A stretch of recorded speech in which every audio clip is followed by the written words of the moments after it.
Alors Marseille, tu es venu déjà il y a 2 ans avec un court-métrage qui s'appelle Sarah Winchester. Je suis venu ici en spectateur.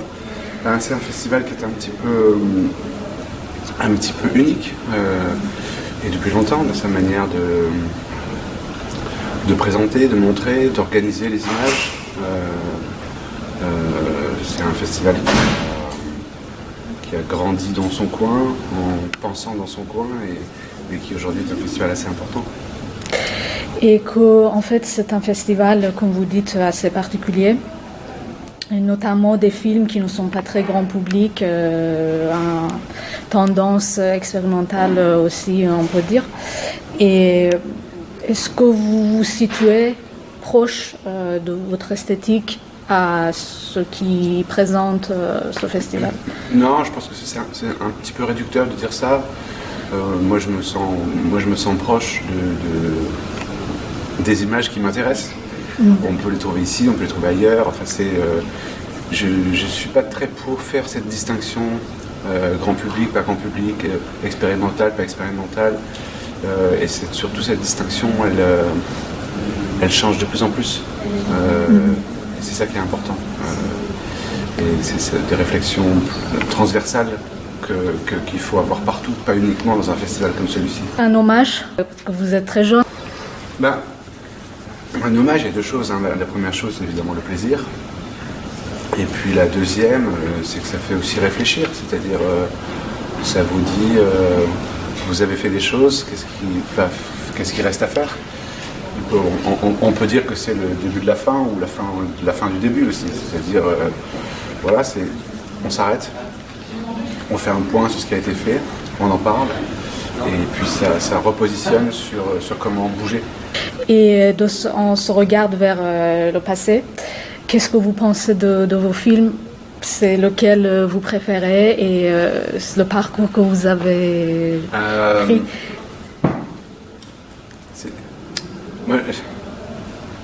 Moi, je ne sais pas ce que je pense tellement de mes films, en fait. Je sais comment je les ai faits, je sais pourquoi je les ai faits, je sais quel était le parcours à chaque fois. Après, s'ils sont réussis, ratés, ce qu'ils veulent vraiment dire, ça, je ne sais pas trop. C'est aussi pour ça que c'est bien qu'il y ait des critiques des festivals, ce sont à eux de dire ça. Mon préféré, vous savez, alors il y a les préférés, c'est toujours soit le dernier, soit le film le plus mal aimé. Donc j'ai envie de dire que mes préférés, c'est De la guerre et Zombie Child. Et quelques mots sur le dernier, Zombie Child, qui était à Cannes aussi, moi-même je l'ai vu à Cannes, et que c'est sorti dans les salles en ce moment. Donc, vous voulez parler un peu de ce projet, de ce film. Après, c'est juste un petit remarque, c'est que j'ai vu votre court-métrage ici au FID, et je trouve qu'il y a des liens au niveau de thème, de ce qui est en fait le fantôme d'un mort qui se présente dans la vie des vivants. Donc apparemment le sujet, ça vous intéresse il y a longtemps. Le rapport entre les morts et les vivants, évidemment que c'est intéressant, que ce soit de manière frontale, comme le fantôme, le zombie, etc. Mais aussi le rapport... nous, en Occident, c'est un rapport qu'on a très très coupé. Il y avait les morts et les vivants. Dans beaucoup d'autres civilisations africaines, et en Haïti par exemple, ce lien, il existe. C'est-à-dire qu'il y a un lien entre les morts et les vivants.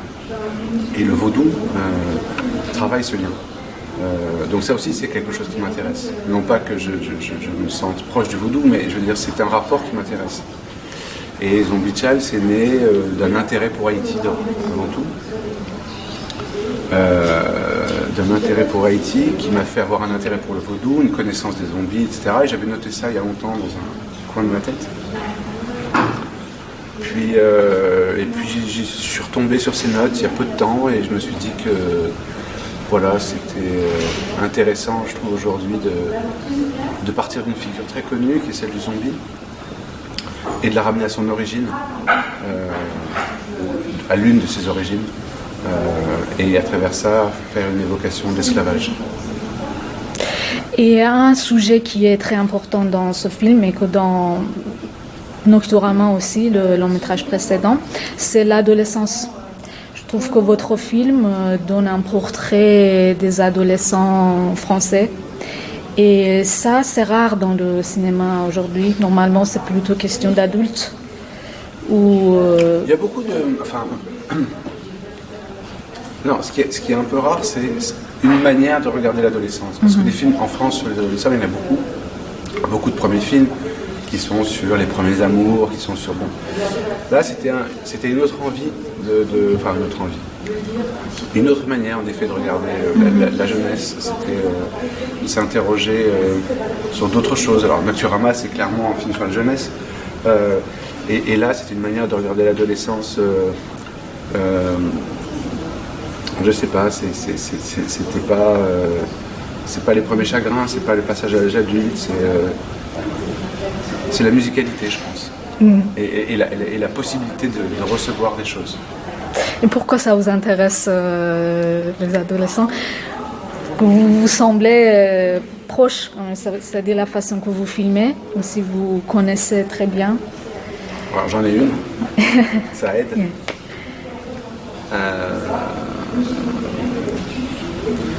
Pourquoi? En fait, pour Zombie Child, je cherchais qui pouvait recevoir cette histoire.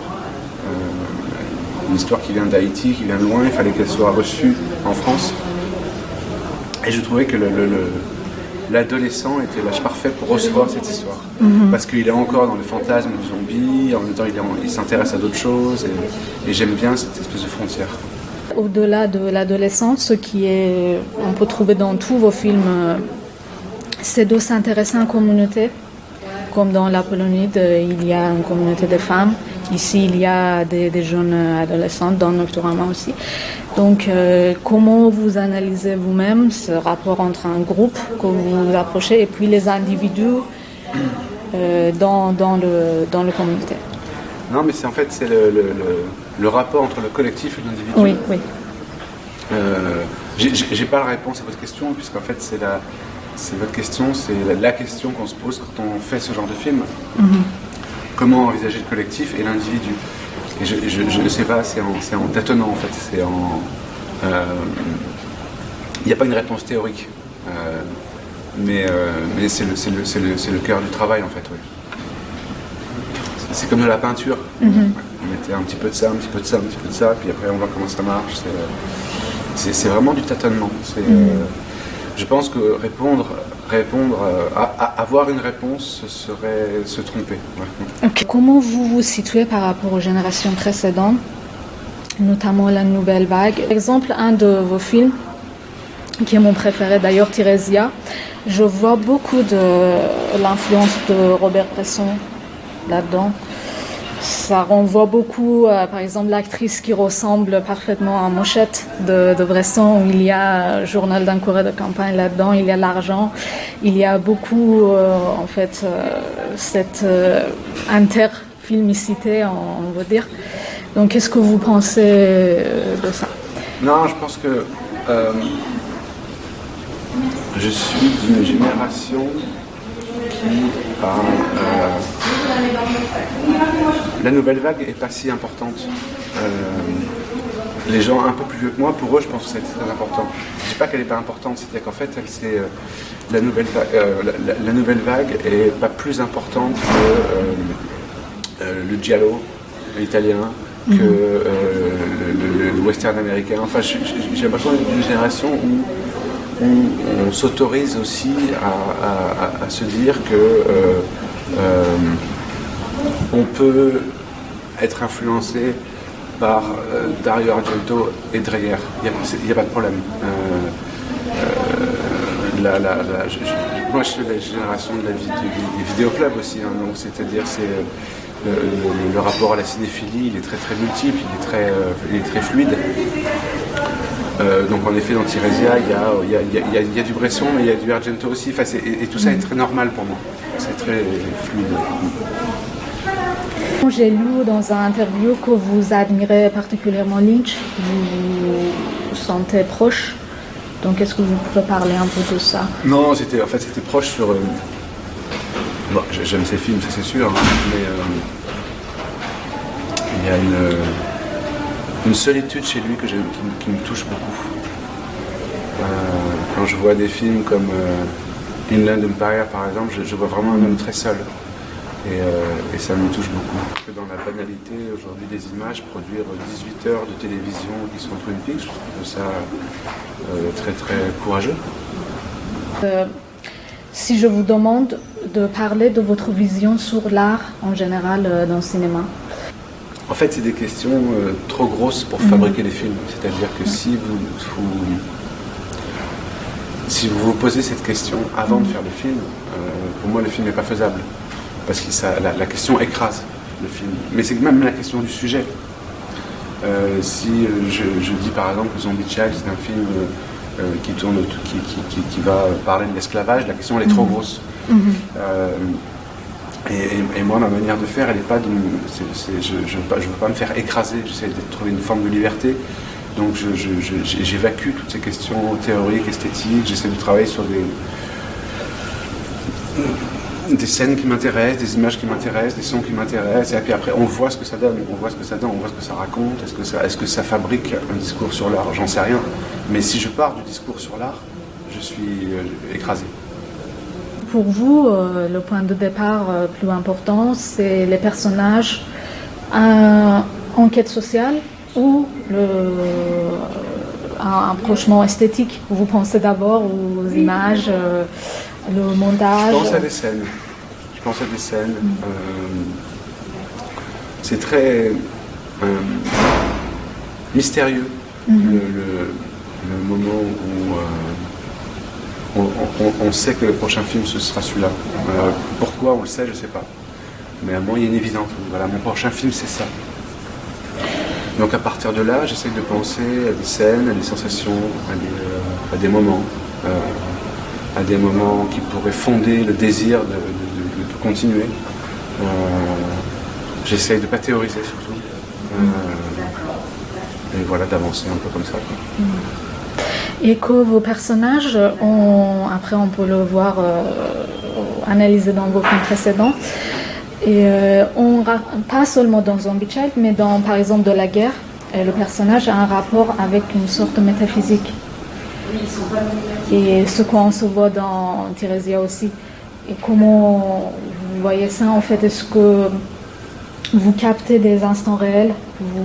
Est-ce que vous voyez réaliste ou pas? Et comment vous voyez ce rapport entre métaphysique? C'est des équilibres en fait, entre des moments, des sensations qui sont assez réalistes, et puis s'autoriser à un moment à ce que le réel se torde, est-ce que l'affect vienne prendre le pas sur le réel. C'est comme de la navigation. C'est comme si vous étiez dans une maison avec beaucoup de couloirs. Voilà, et on navigue dans les couloirs. Okay. Et comment vous voyez en fait le personnage de la guerre qui a un besoin d'aller un peu au-delà du quotidien? Mais je pense que c'est un besoin qu'on a tous. C'est-à-dire qu'on est dans une vie quotidienne et à un moment on se dit est-ce qu'il n'y a pas une manière d'échapper à ça et d'accéder à quelque chose. Il dit je veux accéder au sublime. Ouais. C'est une des questions les plus légitimes du monde. Et que pourtant dans Apollonite, vous vous intéressez aux sexualités.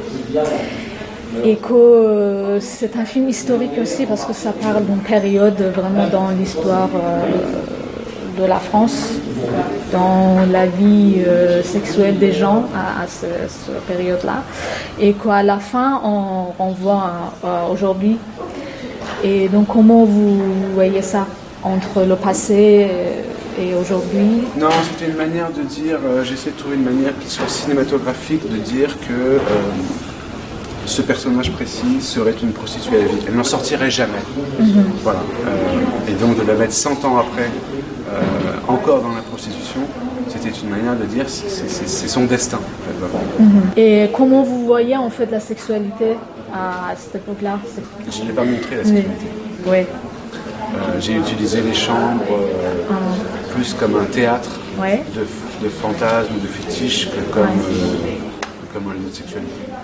Merci beaucoup. Merci.